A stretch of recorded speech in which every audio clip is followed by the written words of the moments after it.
Welcome to the Subjective Professor podcast where we reject coercion and hypocrisy. It's Monday, August 17th, 2026, episode 575.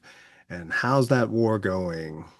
So basically, kind of as a review overview, just sort of order my mind, I just thought I'd put this episode together. I have a job interview today, actually.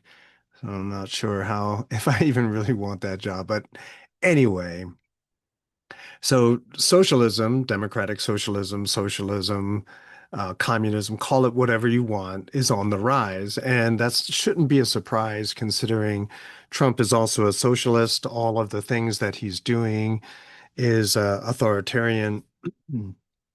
Their pronouncements, edicts, if you will, from the government.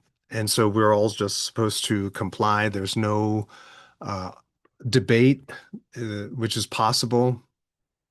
And whenever something comes up that he disagrees with, he just simply calls it fake news. Um, so socialism on the rise, and this is more associated with the Democrats, and so there are a lot of wokies over there, and they're just waiting to get back into power. So part of the reason why no one's saying, "Oh, I was wrong, I'm sorry," or anything like that is because they see that in a couple of years they'll be back in power. The midterms are later this year. They're probably going to overwhelmingly win a lot of seats and then have majority in the Senate and the House, which is, I don't know, it'll be a lot worse than it was during the lockdowns, and because they are more aggressive, they don't mind sending people to jail while at the same time allowing a lot of other people to become victims of violence. I don't understand why they themselves are rarely the victims of the violence that they have caused. It must be because they are so wealthy that they can sort of insulate themselves from all of the illegal immigrants, the rape gangs, the looting parties, all this other kind of stuff. But yeah, they're waiting to get back in power, which is why they're silent. And, make no mistake, they'll be twice as loud as they were during the whole Cervasis lockdowns. Morale, and so that's the home front, not a very good psychological base for the people in the military. The morale in the military overall is pretty bad. Not just the sailors, but you got to also think about the Marines who are sitting in a boat all this time as well. You know, we're going to land. We're not going to land. We're going to land and get slaughtered. No, we're not going to land. This kind of psychological up and down cannot be healthy. Anyone who knows paramedics or police officers, I'm actually a police chaplain. I'm supposed to cater to officers who are going through mental stress. But everything is just sort of you go from 0 to 100 in a heartbeat. And that puts a lot of stress on people, right? So you're just cruising 1 second, and then the next second you get a call, there's a robbery in progress, whatever. And so you got to change gears right away.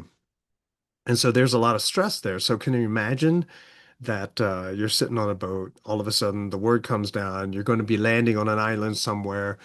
The probability of a lot of people dying is really, really high. Oh, no, never mind, stand down.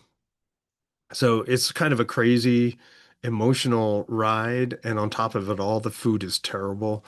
And we've talked about that before. The Navy's motto used to be join the Navy and see the world. Now it's join the Navy and sit in a boat for a year. The SPR is Strategic Petroleum Reserve is pretty much empty. So get ready for crazy prices. The strait is still not open. And the oil refineries here in the United States is geared to refining the different kind of crude, right? So there's sweet crude and sour crude, and the United States, um, is set up to refine the sour crude, and it offshores a lot of the sweet crude refining processes. So, there's no way to sort of uh, increase production uh, quickly. It's just not going to happen. Then you have so basically, we're going to see crazy gas prices soon. The dollar is crashing, and we know it's crashing because other countries need bailouts. Japan needed a bailout. They used euros to do it, but it's to prevent the Japanese from dumping treasuries. The Korea had an AI crash. The AI bubble is crashing over there. A lot of people got margin calls. And I saw a story that Vince Lancy, I think, talked about how Korea has started buying gold ETFs again. So uh, a couple of years ago, they stopped all gold sales, even to people, their citizens, because they needed to hoard whatever gold that they had there.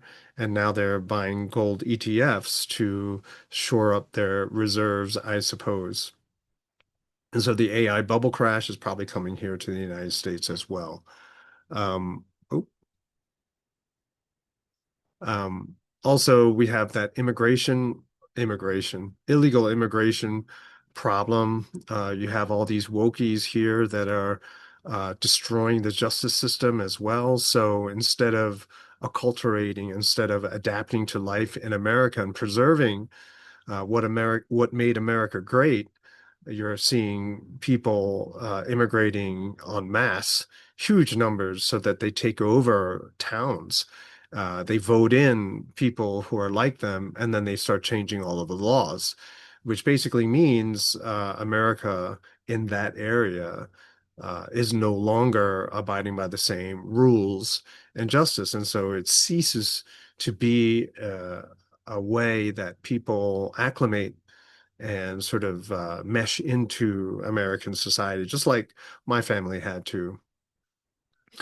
So the justice system has collapsed. People are debating and arguing basic property rights, and it's just the solution always seems to be raise the taxes.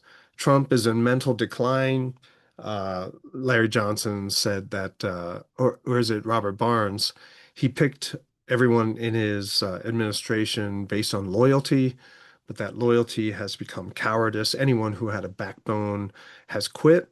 And the only one who can't quit is JD Vance and where he stands in it all, because he says some weird things. I think he's caught between a rock and a hard place where he has to defend the administration, but then in order to do so, he has to say a lot of idiotic things.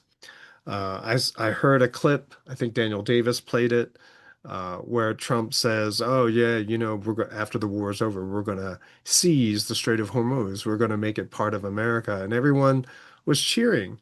And Saeed, um, oh, what's his name?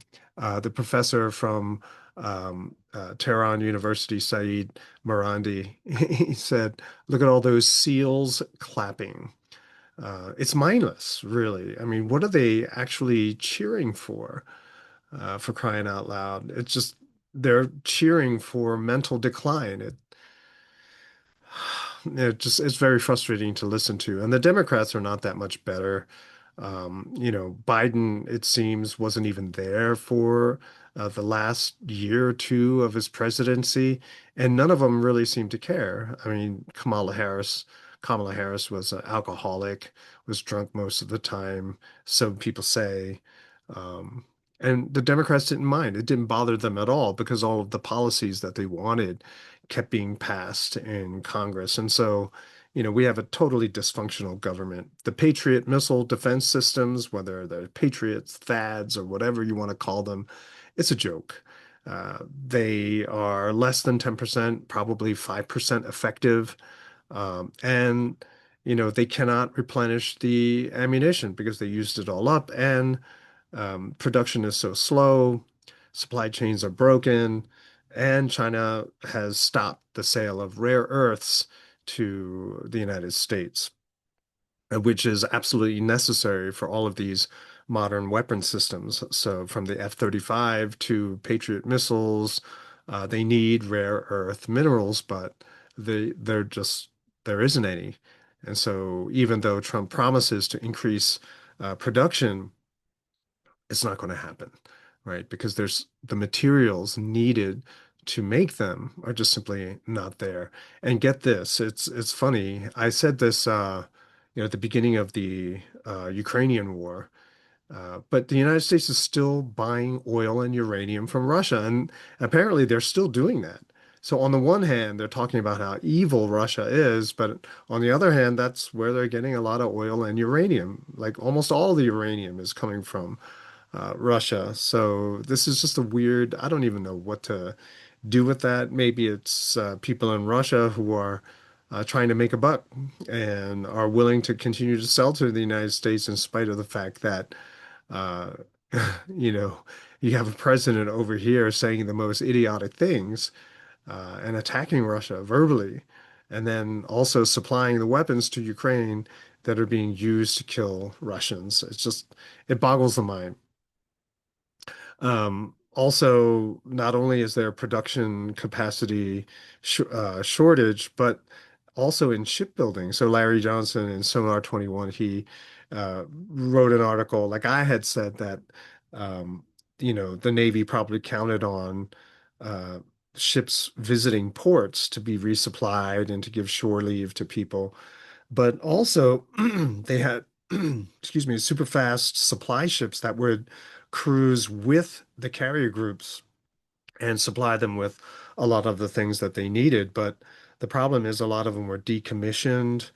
And here's the crazy thing, right? So a lot of the ships were decommissioned to save $30 million, which might sound like a lot, but when you're spending billions to build an obsolete aircraft carrier, or you're wasting billions on ships like the Littoral class guided missile frigates, I guess. I mean, they didn't last very long, and they weren't very good either, from what people say. And so you have all of this money being wasted on these high-end systems that don't actually work for you. And now you're going to decommission, that is, take out of service the very supply ships you need to keep ships supplied all the way over there, just outside the Gulf, Persian Gulf. And it's kind of like I-95, Interstate 95, the highway here in America. It's always under construction, right? So they're always somehow improving it, repairing it, expanding it. It's never done. And so there are always delays on there. It's like, when will it ever be done? I don't think it ever will. And my theory was always that the slower they go, the longer they can stay employed. Because if they finished all of the renovations or expansions or whatever uh, latest construction type thing they're doing on that highway, if they finish it too early, that means they won't have any work to do. And so workers milk it for money, and they do it to protect their workers. Uh, but what they don't realize is that if they go faster, do it more efficiently, not only will it be safer, but they'll be able to make even more money because they would be able to make more highways. They'd be able to repair more highways. So there's always work to do, but the lack of imagination makes it so that they will just try to work as slow as possible. So greater efficiency means more jobs. Also, there's probably a tremendous amount of regulations which slow things down even more. And I don't mean just 95, but also in shipbuilding as well. That's why everything is always so expensive. But we have to keep in mind that all of this could have been avoided if we didn't have an empire. Then you wouldn't need to build the kinds of ships that the United States is obsessed with creating. I mean, Trump with his battleship idea, I mean, come on, the battleships were obsolete before World War II started, and now he wants to bring back battleships. They must be a modified design, but talk about insecurity, right? Having psychologically insecurity. I need to build a battleship. Things are so bad here in the United States that we make Iran look really good. Now, I'm not trying to take anything away from Iran, but I mean, come on, people want to criticize in America, people want to talk about how evil Iran is. But I mean, come on, things are falling apart here. So clearly, the moral high ground does not belong to us. And the thing is, we have to keep in mind that if I know this stuff, me sitting here at my desk, listening to various people piecing together, making logical conclusions, Iran, Russia, and China, they all know this, and they even more, right? Because they are known to have hacked, infiltrate all the systems here in the United States. They know more than probably the average bureaucrat, and they have full-time employees scouring, going over all of the information, crunching all of the information, not just, you know, uh, amateur podcasters, but people who are professionals who do this day and night, and they do it with patriotic zeal. I remember what that was like. And so they're doing it for their country. They're doing it, for their people. And that kind of zeal, that kind of energy is hard to compete with, especially when the morale of the United States and just the utter disgust of so many people who live in the United States for the United States, is at its height, and the morale of a lot of people in the United States is at its lowest. It reminds me of the 1980s Soviet Union. I would read stories about how depressed people were over there, how they were so poor, there was money didn't have any value, or maybe it was the 90s after the fall of the Soviet Union, but people were being paid in vodka, which made me wonder, like, doesn't that mean that they're going to starve to death? And people say, oh, there are a lot of calories in alcohol. But I think vodka became their money. You used it to trade with other people. And so there's that. So one has to wonder, things were pretty bad in the Soviet Union towards the end and also after the government collapsed. So one wonders what it will be like here in the United States. Once everything goes sideways, all the troops come home, all the bases have to close. Uh, what'll happen? You got the fanatical left and the fanatical right, playing this tug of war with all of the tax money, increasing our taxes and trying to control us. And all of them have burned the left and the right have burned all the bridges for decades with other countries. I mean, just think about just with Iran, why they're so militant and why they will give no quarter is because the United States destabilized that country in the 1950s. The United States wants to say that it's Iran who started the hostilities, but no, it's the United States. They can't leave well enough and alone. They need to have their guy as president or the Shah or whatever, so that they can pillage and plunder that country, right? And so that's what the government is supposed to be, allow Americans to plunder their country. But the propaganda is failing, thank God.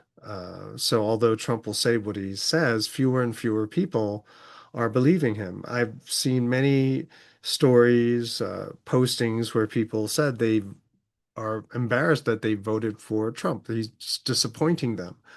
Um, and because the propaganda is failing, so now we have flock cameras and CBDC. Flock cameras have been on the rise over the last few years, but probably they're putting it in place for increased surveillance.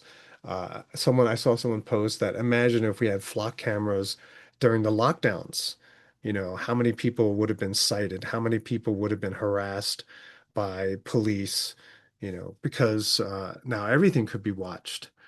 Now, you got to wonder who's paying for all these cameras that people are putting up and then others are cutting down. We are, right? It's taxpayer money.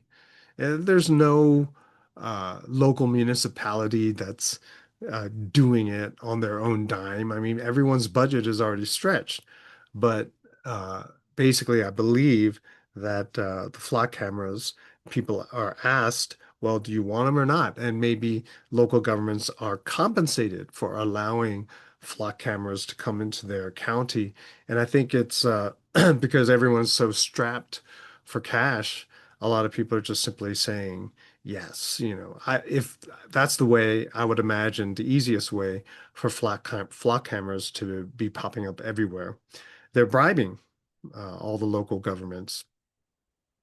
In spite of all of this stuff, propaganda is failing. More and more people are becoming suspicious. They are losing their faith in the traditional government. They're using platforms like X, which isn't perfect, but a lot of information can be acquired there. So, with all of this, people realizing that the government is not on their side, the knee-jerk reaction of the government is to exert more control. So who knows? I love this subversive behavior. We need more of it for sure. I was listening to Robert Barnes on Stanislav uh, Krapivnik, who I guess is former U.S. military, originally from Ukraine or Russia, and now is not allowed back into the United States.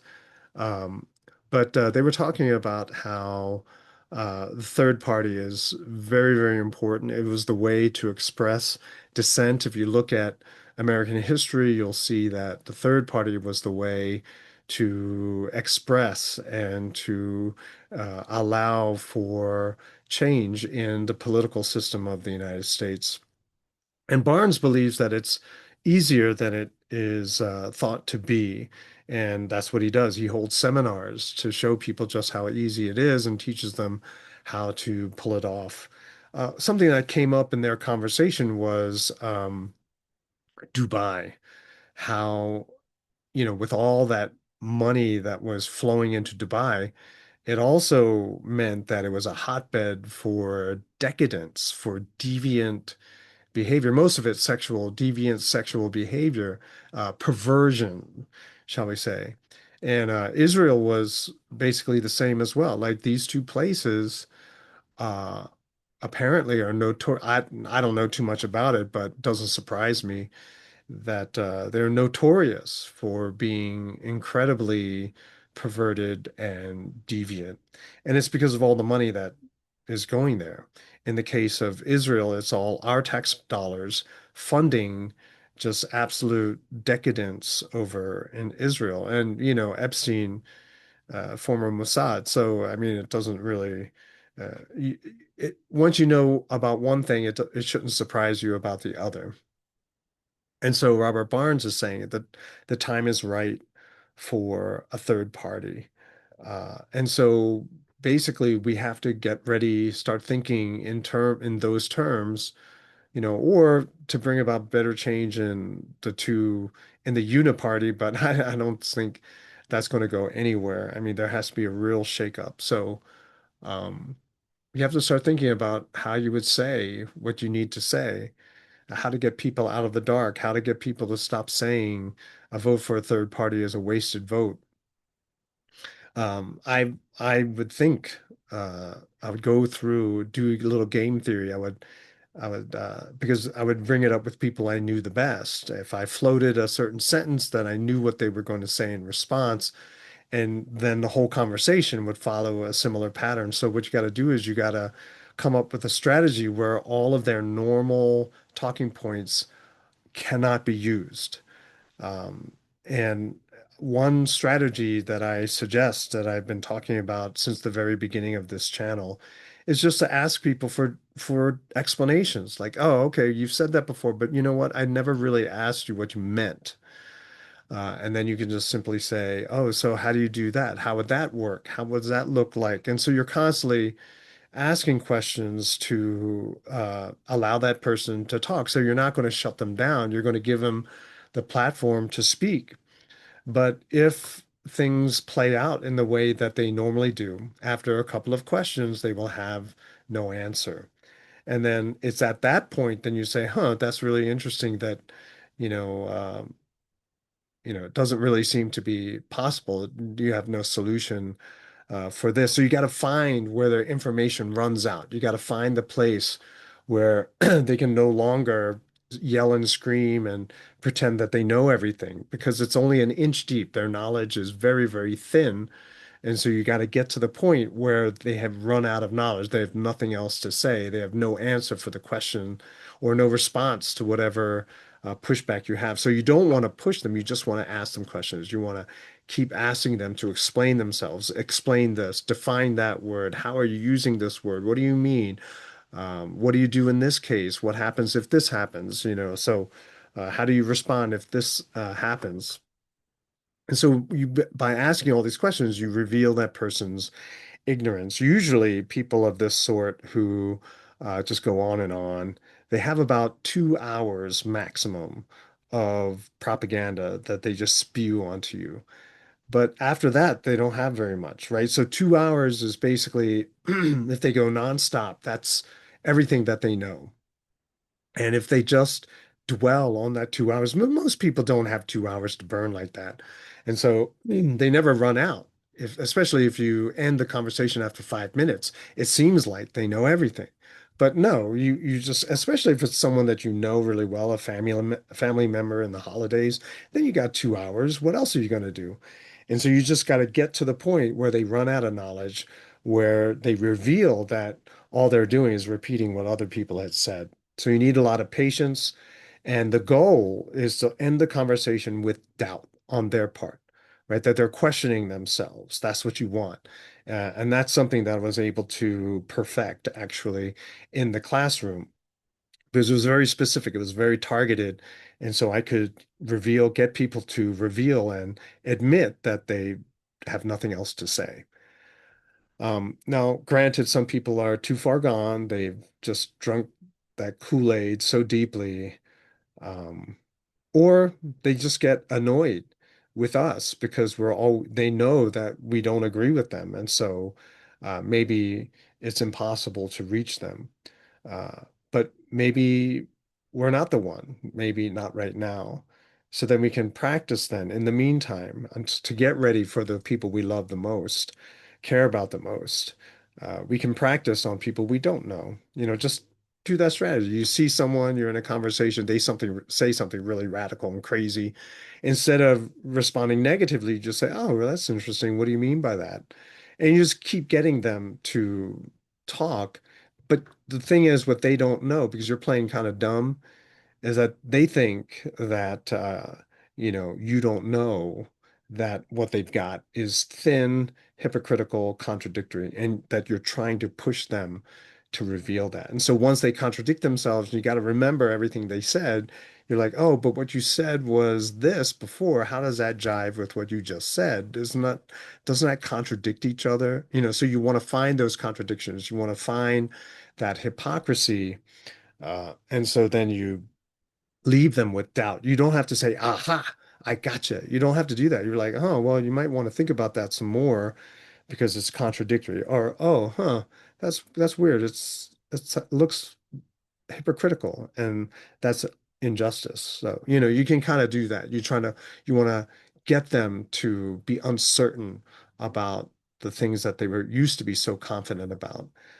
I remember the times where that was done to me, where I thought I knew everything, and someone undermined and totally blew away my argument with just a couple of questions. And so, uh, my response to that was always back to the drawing board. I need to make sure what I'm saying is, in fact, legitimate. And hopefully, you'll be able to have that kind of success as well. So, yeah. So, I'll talk to you guys. That's it for this episode. I'll talk to you next time.